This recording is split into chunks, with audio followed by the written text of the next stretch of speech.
she takes a little piece of the interview, not even the interview, of our conversation, which she's taping, being a fake journalist. She's taping it. She takes a little piece. The Little Kim show was weeks ago, and then puts out Saigon says Rick Ross is this, that, just says Rick Ross. It ain't just Rick Ross, first of all. It ain't just Rick Ross. It ain't even Rick Ross. Rick Ross is an artist. It's Doug Morris, it's Universal Records, it's Sony Records, it's Radio One, it's Clear Channel. These motherfuckers is pawns, real rap. Come on, man. These niggas is pawns to the same people who enslaved us, man. I gotta go out like Huey P, man. You don't think when Huey P. Newton and them motherfuckers said we gonna go do this Black Panther movement, motherfuckers were saying, yo, man, they gonna go against you? The people that are going against me right now for taking a stand is my own people. It's black people more than anybody. Because everybody else know I'm right. Everybody else know I'm right. It's a coward, I'm not gonna say coward. It's the lack of courage that we have as a people now. The lack of will to stand for something. Because God is where we at. It ain't about Rick Ross. It ain't about Rick Ross. You see what I'm saying? And don't, just for a headline, don't make it about one person. If I got a problem with a nigga, I don't have no problem addressing that. I'm not a nigga that will go pay a nigga to put in my dirty work. I get my hands, I got so much dirt under my nails, man.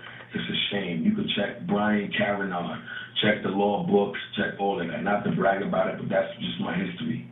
That's just my history. But you know what?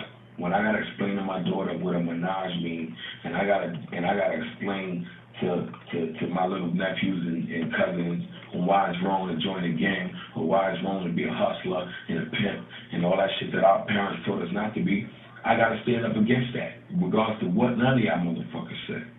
I don't care what none of y'all say. This is why I was put on this earth, man. I'm Malcolm X. Yes. I'm Martin Luther King. Yes. I'm Tupac. Yes. So shoot me, try to assassinate my character, call me an idiot, do what you want. That shit don't matter because it's just getting started. It's just getting started, man.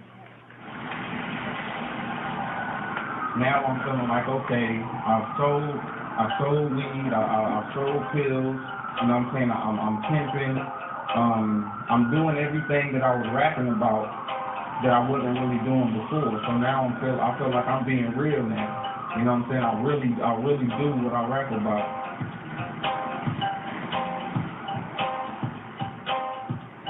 I grew up in Cutter, California, real small hood.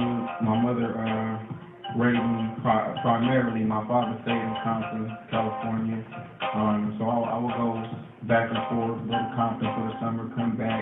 Like, we were poor, but I didn't know we were poor. Like, you'd ask me, I would have thought we was rich because my mom was making it happen. You know what I'm saying? Like, I didn't know we was on Section 8. I didn't know any of that stuff until later down the line. When I was around like 9, I went to the Children's Museum and they had like a little recording studio in there. And my little young behind ran up in the studio, up in the booth, and rapped the whole I Get Around record, the Pac song. I knew people were looking at me crazy. The first time I was in the studio, it was like 13 or 14. I was rapping about whatever my uncle was rapping about and that kind of stuff. So I'm talking about shooting and packing pistols and what I heard Pac talking about, and you know what I'm saying? You should have known you made an enemy out of me. Because they take a shot at me, probably gotta bleed. I lost my modesty along with all my kids out. Last attempted to prepared to ride on losing dead trap. I never tried all my tears to make a transformation. The bullets flying through the air and yelling out frustration. It got me on the path to writing dope records and being an ill writer and honing my skill and getting the craft down, but I was just chasing the dream. Once I graduated, I ended up moving back out to California, where I put out like 5 mixtapes. I'll be in the malls selling CDs, giving them out. We go to the clubs. Whenever anybody's doing anything at the club, we give them CDs out at the club. Meeting with different cats from different labels and different radio people. Opened up for Wayne and Jewels when they did that I Can't Sell My Face tour. I wanted everything that I saw in the video, everything I saw everybody that kind of stuff, it makes you not feel good about where you are. So I wanted their life. We were doing illegal stuff to fund the music. So we had people behind the scenes that sold drugs, sold pills, weed.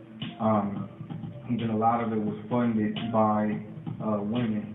In my mind at the time, since a lot of cats, they used drug dealing as how they got in the game. That was their story.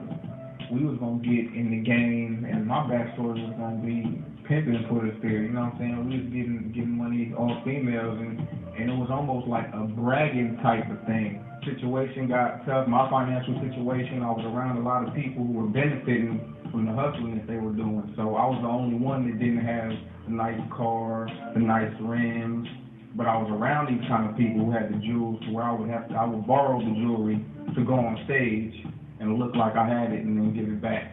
Or I would park my car around the corner from the club and hop in the car with